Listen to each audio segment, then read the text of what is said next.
Each country has its own vulnerabilities, however. So it's important to learn about the vulnerabilities. Now, speaking from a defense perspective, I would say two things. One, about social media, is that we see a changing landscape. We see decentralization, see users using many different platforms versus 10 years ago, perhaps we ventured to Facebook and that was it. Now there's so many different platforms that are being used. And this is something that antagonist actors, they know about this, so they target users specifically depending on where they are and what platform is regulated, what platform regulates content, what platform doesn't, and how users migrate to other platforms. So there's an entire sort of ecosystem with that and how users use social media now, these days compared to before. We also see, when it comes to threat actors, trends. They develop during a longer period of time.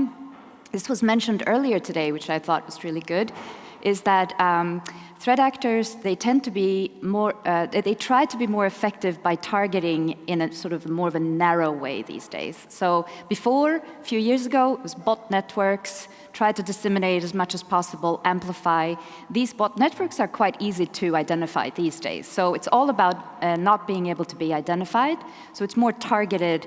And if these smaller operations, so to speak, information influence operations are identified, then yeah, maybe they haven't had as much success, but the attempt is to just do it more covertly and just target more directly and even more targeted than before.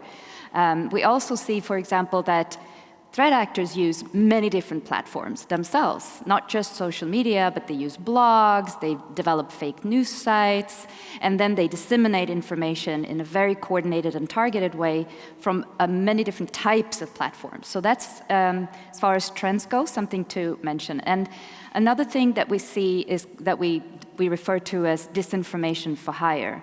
So proxies, companies, PR companies, they are basically paid and used to disseminate disinformation. And disinformation, that's information that's intended to harm, right? This was our first speaker of the conference that said malinformation is separate from misinformation. And we do still think about the different ways of how information is used. And disinformation is intended to harm by, in our case, the way we look at it, by threat actors as part of a hybrid threat arsenal.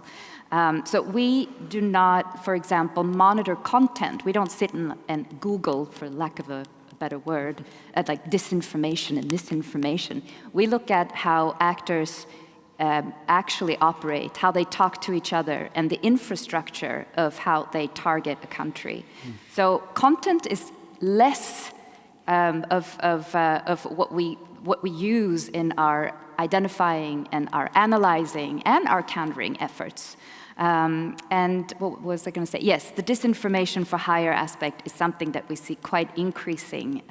And all of the trends that I've mentioned are about not being able to identify the source as easily as it has been before.